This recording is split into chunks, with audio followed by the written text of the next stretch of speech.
Good evening, High Point. It's Pastor Keith, and by High Point, I mean all of our friends across the country and around the world that have been tuning in to our Wisdom Wednesday.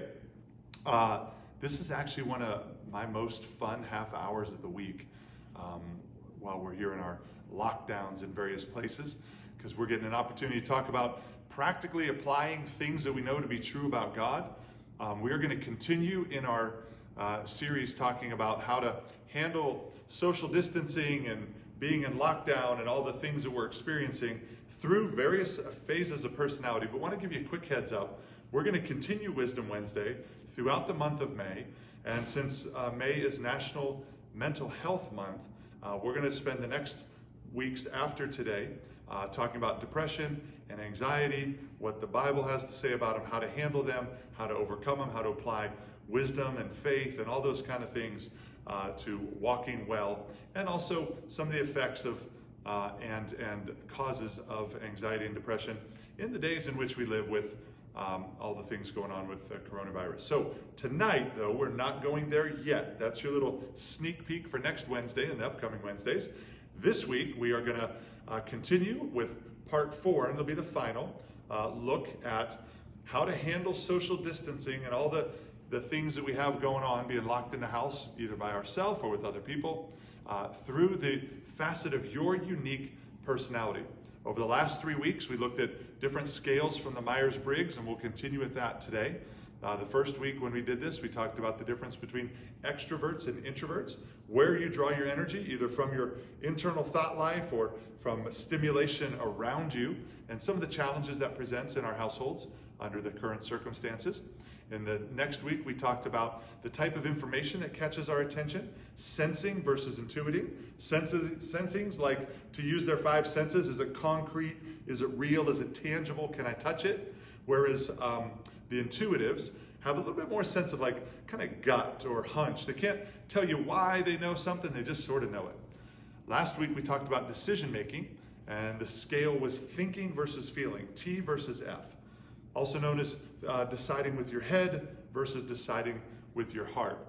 Tonight we're going to look at a final component on the Myers-Briggs, and this is going to be organizing versus adapting. If you've done a Myers-Briggs before, you might have heard it judging and perceiving, and updated Myers-Briggs and Myers-Briggs clones have moved away from judging and perceiving, just because judging kind of has a negative connotation culturally, at least here in North America, for those that are watching from around the world. So it's organizing versus adapting. It's going to be a Z and an A are those scales. And what we're going to look at here is how you order your world. So what is your kind of approach to life? Do you come at life in an organized manner? Do you like to, a place for everything and everything in its place? Or do you come more from an adaptive approach? And by adaptive, it's a little bit more spontaneous, maybe a little bit more emergent. So let's talk through each of these. We'll give you a couple examples and some illustrations from my life and Jennifer's, and then don't reveal yet which you think you are. Let me unpack them a little bit, and then I would love a big flood here on our comment section of you self-identifying, whether you're organizing versus adapting. Okay, so organizing versus, thank you.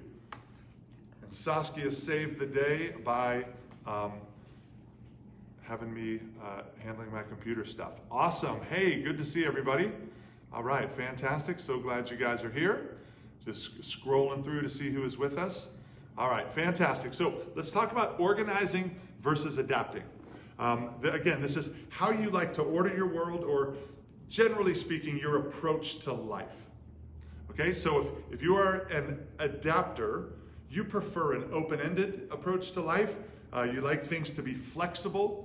You take what we call an emergent approach, which simply means let's just sort of move through life and see what emerges. And we'll decide as information becomes available as we move through life. And we'll figure out what we want to do just sort of by kind of doing it, right? We don't pre-plan as much as we move through life and emerge. Also for you adapters, again, flexibility, open-ended.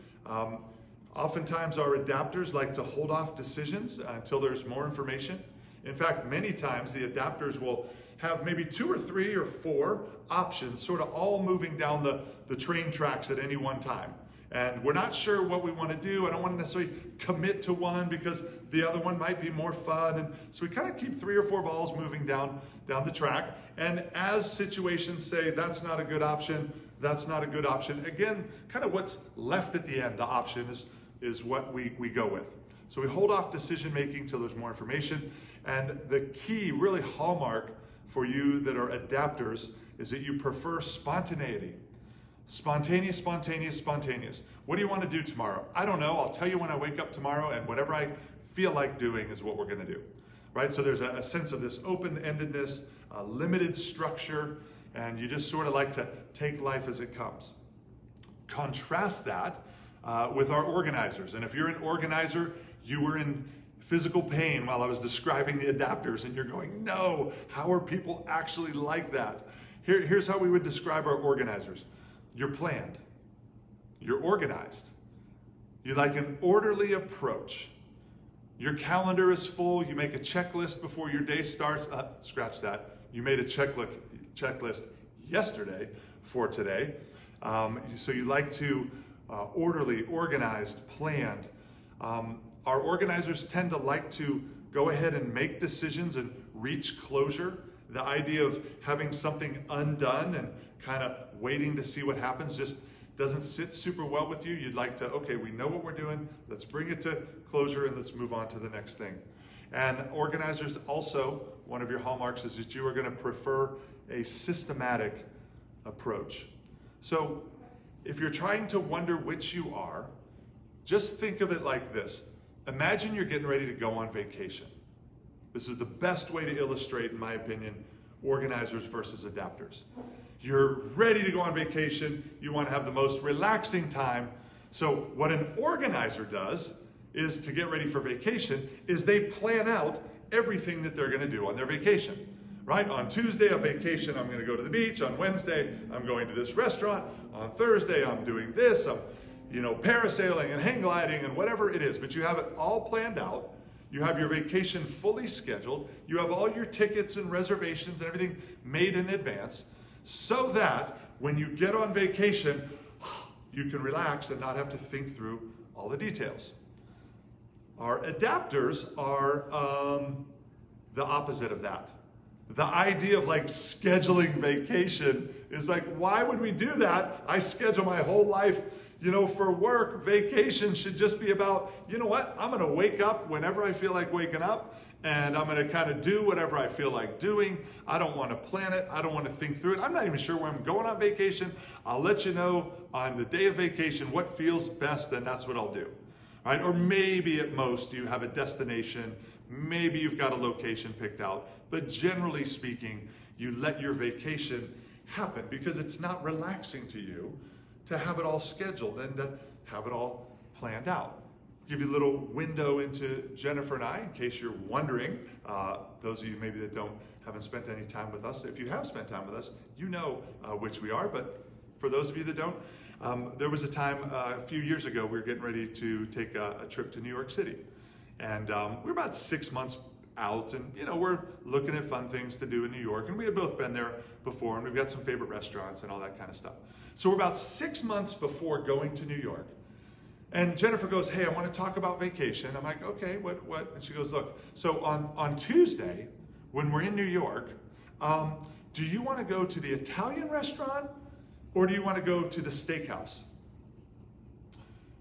And I said, can I let you know on Tuesday, 6 months from now, at dinner time, like what I'm hungry for? How do I have any idea? Like it felt so confining to have to limit what in the world I'm going to have for dinner 6 months from now when I'm in New York City. So I'm thinking, I don't know. I'll tell you at dinner time. Well, because Jennifer's an organizer, she went ahead and booked us a reservation at both, which was great. Because by the time 6 months from then, on a Tuesday when I was hungry, I said, you know what I'm really hungry for? And thank goodness she had booked us because they were very popular restaurants. And if she hadn't organized in advance, we would have gone hungry and just got pizza on the street corner. But because she had planned, she was so organized that I could be spontaneous in the moment, but she had my back covered. So, all right, I would love to have a reveal I'm seeing some people sneaking in there. Tell me what you are. Let's see. Vicky White says that is exactly how I plan and schedule my vacations. Ooh, I shudder at the thought of a planned and scheduled vacation. Tell me if you think you're an organizer or an adapter. At the count of 3, ready, set, go. Organizers versus adapters. Tina, Z, organize. I would concur with that. I think you and Drew are both pretty high Z's. Heather put, oh yes, and I'm thinking that's in response to the adapting, flexible, spontaneous. Adapter all the way, absolutely. Gerald, adapter.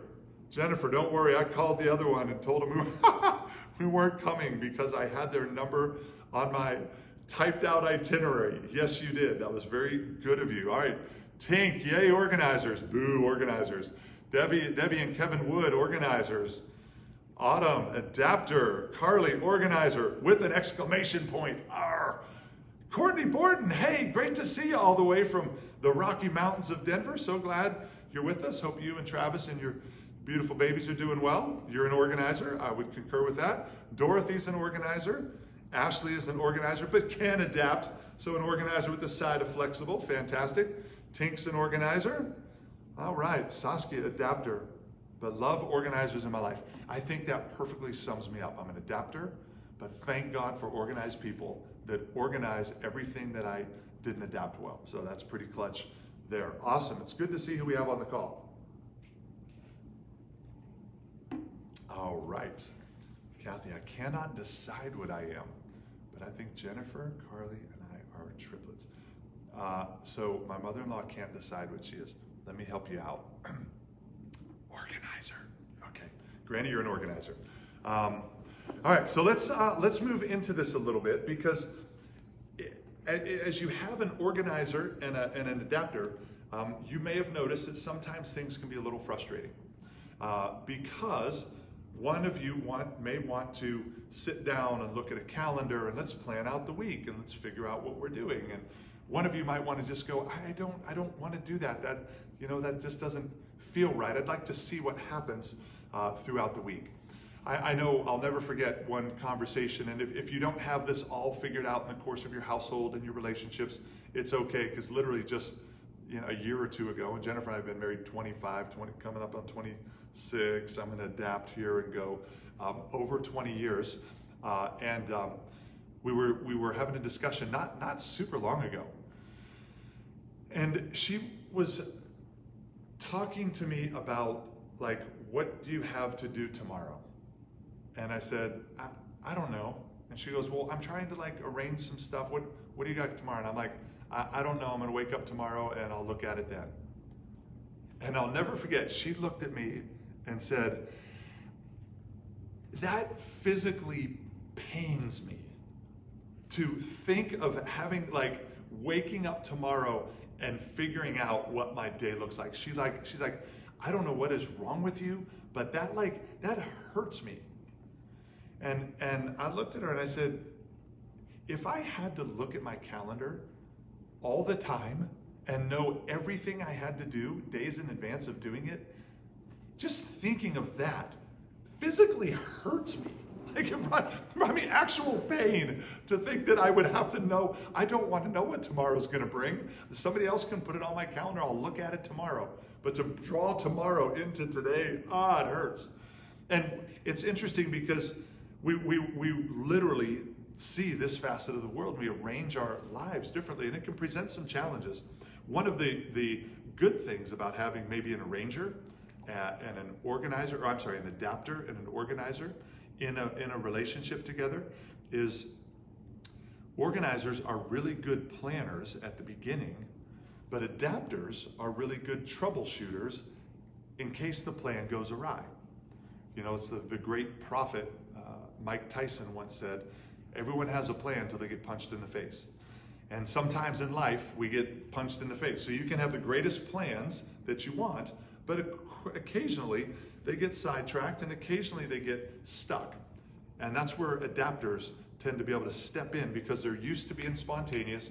They're used to being able to go with the flow. And you can oftentimes work very well together.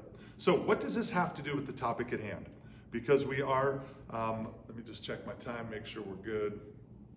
Why did that pop up? 8:15. Oh, awesome. We're doing well. Okay, so we're talking about how facets of personality are playing themselves out here in social distancing, and here in whether you're in isolation or whether you find yourself, locked in a household with other people. The challenge can be, if I'm an adapter, we'll start there because adapters rock. When I'm an adapter, spontaneity is kind of the rule of the day. What should we do today?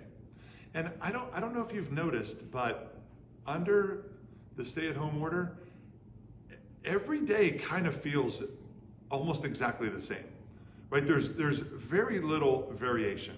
It's kind of difficult to be spontaneous when you can't go anywhere.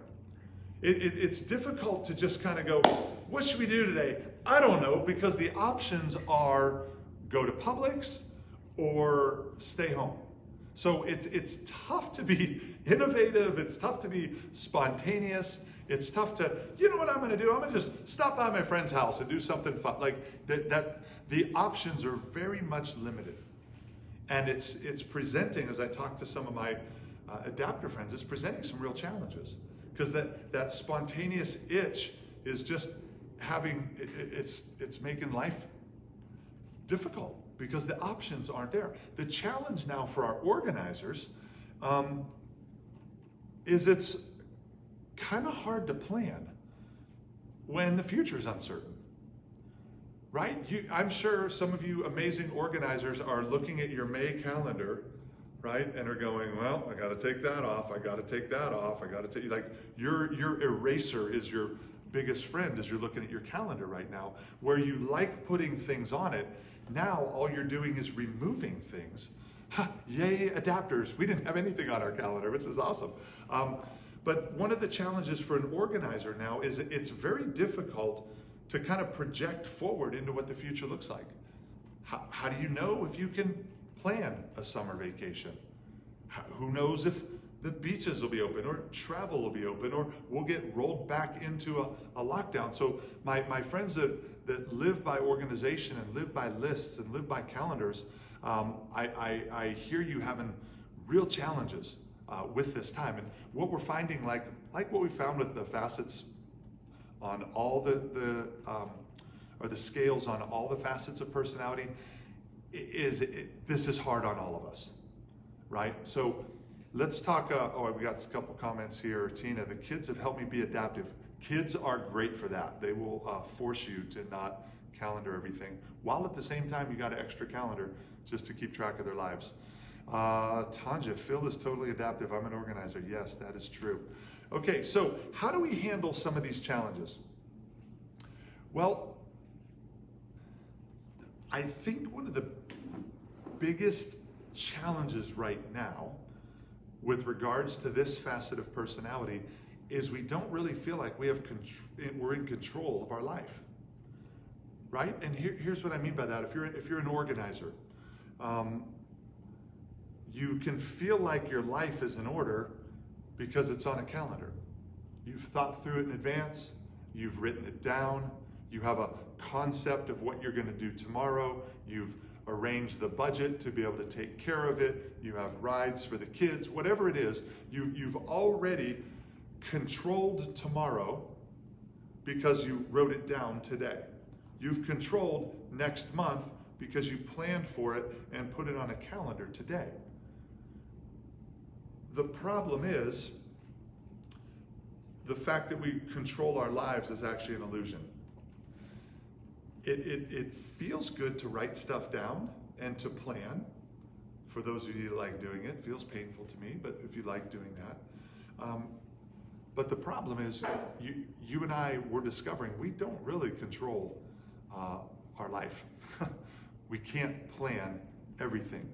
Sometimes stuff comes across that disrupts our plans and it's presenting some problems. Now our adapters can feel like they're in control of their life because I'm not a slave to my calendar, right? I'm a person that makes my own decisions, that isn't told by a sticky note what I'm supposed to do today, right? That isn't limited by my budget. I'm going to just kind of go for it. And the liberty and freedom that you feel as an adapter gives you a sense of control of your life, but just like our organizers are finding we don't really control this thing, our adapters are also finding that. Because just like that, your options can be eliminated. Just like that, beyond your control, you can be told you are actually gonna not just get to choose to do whatever it is that you feel like doing in the moment.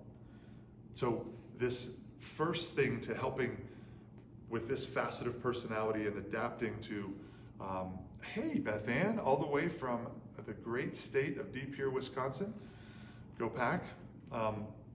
The challenge it presents is that we feel like we have a sense of control, and we're discovering that we don't. So what do we do about the challenges we have here? For you organizers, one of the best ways you're going to be able to work through this situation is, I would say, don't focus on what you can't do, but focus on what you can.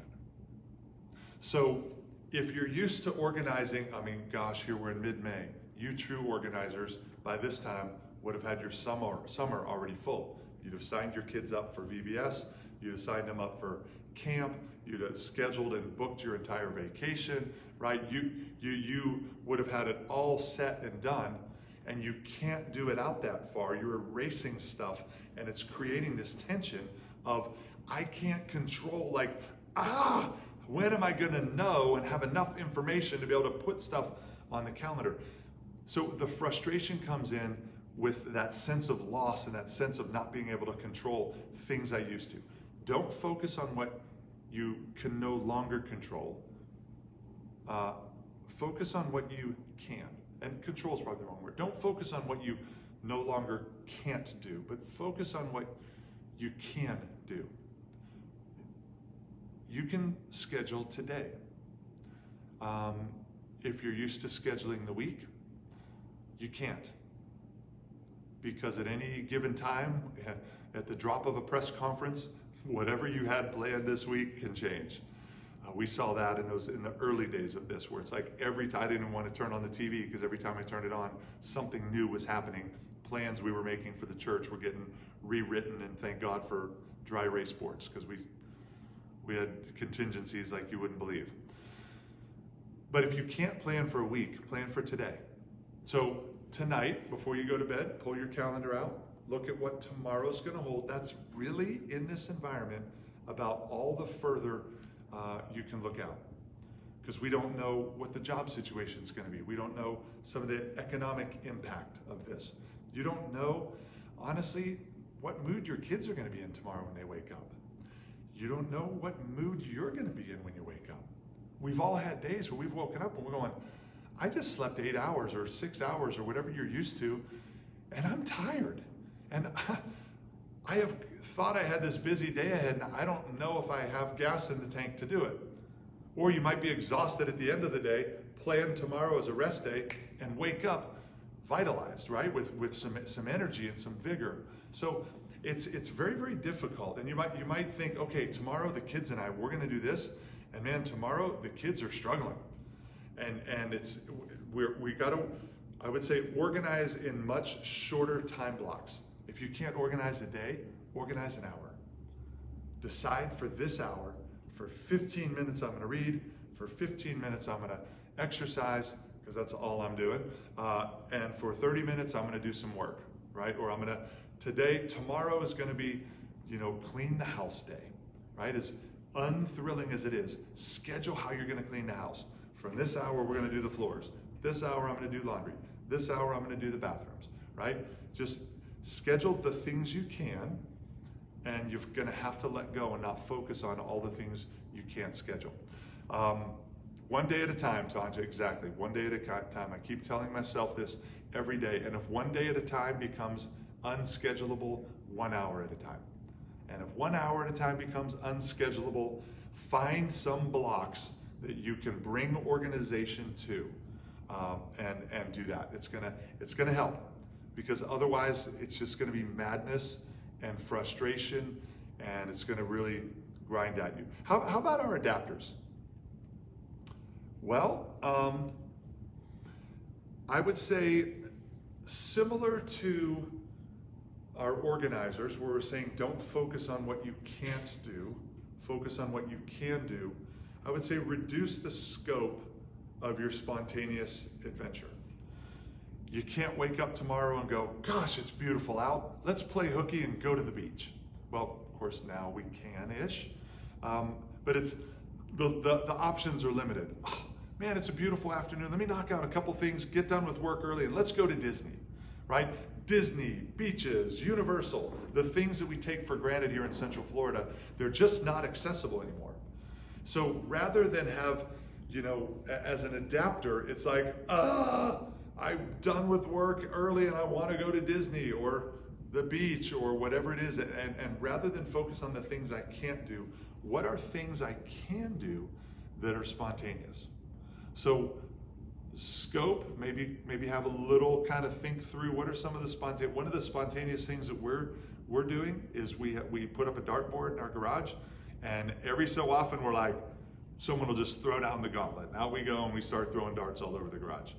Twisty Treat, right here in Ocoee, has been like our go-to spontaneous moment. And if anybody offers it, we all jump in the car. Even if the organizers had something planned, and they're going, well, I don't know, I was planning for this hour to do this. We're like, please, I beg you organizers, give us a moment to just drive and pick some ice cream. And Twisty Treat's great because their menu's gigantic and there's options. In one facet of my life, I have options that I get to pick from, and I'm going to wait until I get up there and then decide and be spontaneous. But it's a smaller scope. It's not Disney versus New Smyrna Beach versus Clearwater Beach. It's chocolate ice cream versus vanilla ice cream.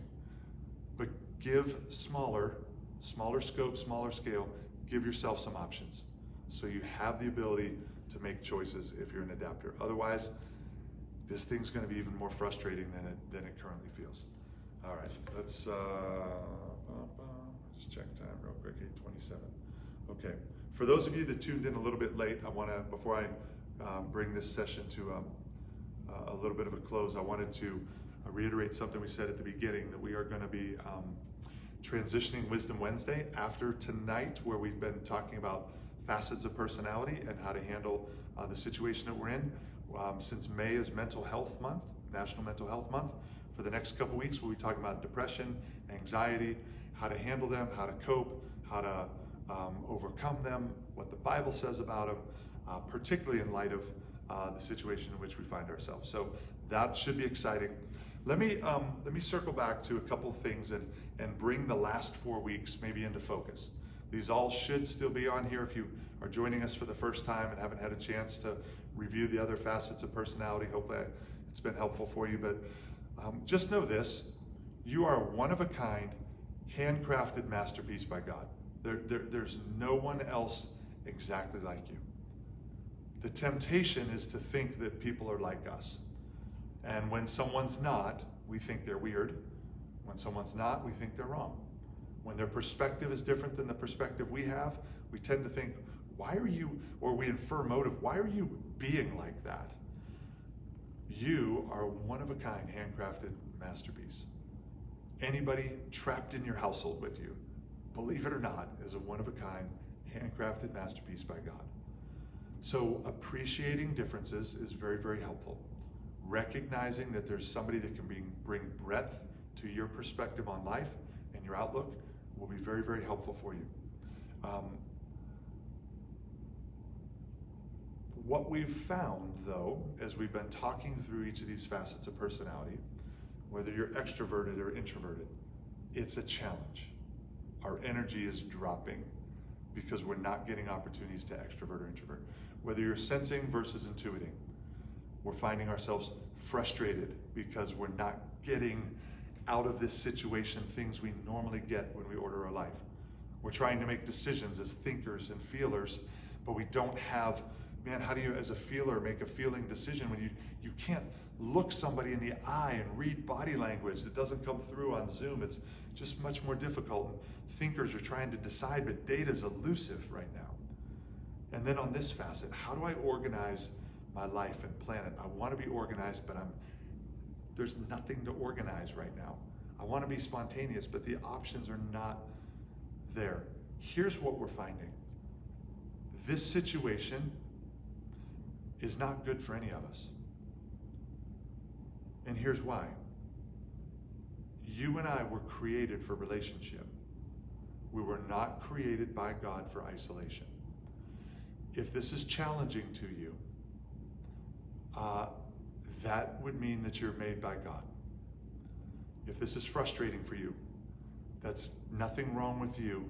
It's a sign to you that you were created for something other than withdrawal, other than isolation, other than social distance. Even the most introverted among us were still designed and created by God for, at some level, deep connectivity both with God and with another human being. Those that are extroverted were created by God for deep connection with lots of human beings. But either way, we're designed purposefully for relationship. Here's the other thing, and why this is frustrating for all of us, is that you and I were created for freedom. When Adam and Eve walked in the garden before sin had came and brought about oppression and bondage, they walked with God in the cool of day. They were free, they were naked and unashamed, and they just had no cares in the world. They experienced the freedom that you and I were supposed to have from our creation. Now sin, we know, has led to bondage and has led to oppression. And that hurts our soul, hurts our emotions, hurts our relationships. But what we're finding now in a lockdown situation is this tangible design that God made for us to be free of oppression and to be free of bondage.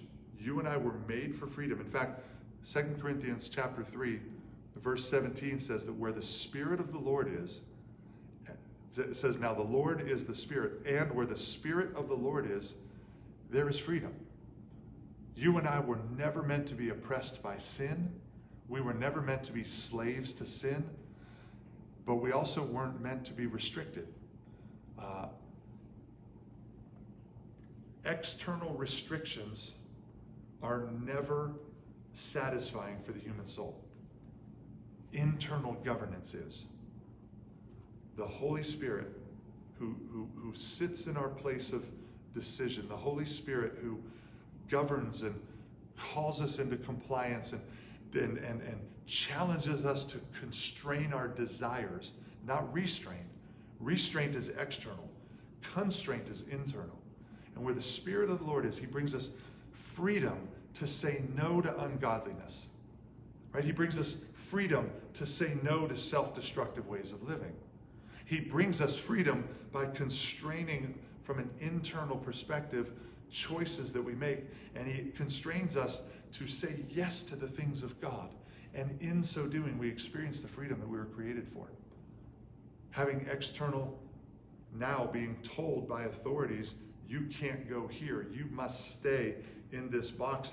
It's external. And what you're finding is the image of God inside of you saying, no, this restraint being placed on me, this slavehood to sin, to limitation, is not how God made you. So what we're finding through any way your personality is wired is this just doesn't sit right. Because you were made for freedom, you were made for liberty, you were made to walk in the fullness of what God has for you, to walk with him wherever he calls you, however he calls you, through the way that he made you. Don't let sin bind you. I hope that the frustrations and the challenges and the fatigue you feel through this, you would look and say, sin does the same thing to my heart. It truly does.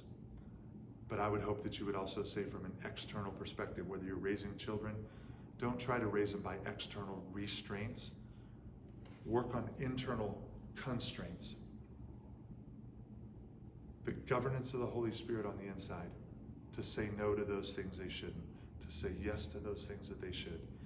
And would you work on your own personal life to allow the Holy Spirit to constrain you from the inside, so when the doors fly open, when outside authorities no longer restrain us, you would still be able to make right and proper, freedom-giving choices for your own soul. I hope you've benefited from these. I sure have. I've enjoyed it. And I look forward to future Wisdom Wednesdays. In the coming weeks with Mental Health Month, we will be talking about anxiety and depression. Invite a friend, whether they love Jesus or love you or don't love either. We would love to have them tune in because we're going to be talking about helpful things on our Wisdom Wednesday. It's great seeing you, great seeing so many friends from around the country and around the world. Bless you. Have an awesome week. Amen.